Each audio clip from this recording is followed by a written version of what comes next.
হাটাজারির অবস্থা মোটেও ভালো না। আমি কয়েকটা পয়েন্ট বলবো। প্রথম পয়েন্ট, যে সুশীলরা বলতেছেন এখানে দুই পক্ষের মুসলিম ভাইরা সংঘর্ষ জড়িত হয়েছে, এটি পরিপূর্ণ মিথ্যা। এখানে মাদ্রাসার ছাত্ররা আর এলাকার যারা ইসলামপন্থী তারা রয়েছে। অপরদিকে পুরো এলাকার যত কুখ্যাত আওয়ামী লীগ আছে হেলমেট পরে পুলিশের শেল্টারে আক্রমণে আগাচ্ছে। তাদের হাতে ছুরি আছে, তারা হেলমেট পরিহিত, তাদের হাতে লেজার লাইট আছে, বিভিন্ন পাওয়ারি লাইট আছে। তারা ছাত্রদের চোখের দিকে মেরে মেরে ছাত্রদেরকে বিভিন্নভাবে পথভ্রষ্ট করে তারা আগাইছে। ছাত্ররা আবার ধাওয়া দিয়ে পিছনে দিছে। আরেকটা পয়েন্ট, যে সুশীলরা এটা বলতেছেন কি দরকার ছিল মাইফিটে জড়ানোর, কি দরকার এইসব মারামারি করার।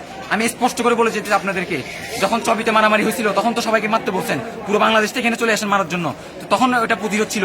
আমাদের ছাত্ররা যখন প্রতিরোধ করে এটা প্রতিরোধ না, এটা কেমন ধরনের সুশীলগিরি দেখান। সুশীলতা এখানে চালাইয়েন না। এখানে আমার ভাইগুলোর অবস্থা এত এত খারাপ, কিছুক্ষণ পর পরে এক একটা আহত ভাই যাইতেছে।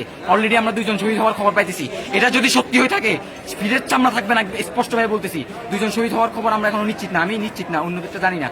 আমি বারবার বলতেছি এখানে আমাদের প্রতিরোধ করতে হইতেছে, কারণ হাটাজারি যদি আজকে হেরে যায় পুরো বাংলাদেশ হেরে যাবে। অলরেডি আমরা শুনতেছি চারিয়াতে আক্রমণ হয়েছে। এটা কেন জানেন? হাটাজারির মধ্যে আক্রমণ করার সুযোগ পাইছে এজন্য। আমরা যদি হাটাজারি ছাড়ি দিই তারা মাদ্রাসার উপর আক্রমণ করবে। এই আক্রমণের মাধ্যমে চট্টগ্রামের প্রতিটা মাদ্রাসাকে তারা আক্রমণ করার সাহস পাবে। এই জন্য আজকে হাটাজারি প্রতিরোধ করবে, পুরো চট্টগ্রাম প্রতিরোধ করবে, পুরো বাংলাদেশ প্রতিরোধ করবে। এই কমিয়ানরা হারে নাই, এই কমিয়ানরা সবসময় ছিল, এটা মনে রাখিয়েন। সুশীলতা চালাইয়েন না আমাদের সাথে, সুশীলগিরি পছন্দ না, আগে থেকেই সাবধান করে দিচ্ছি।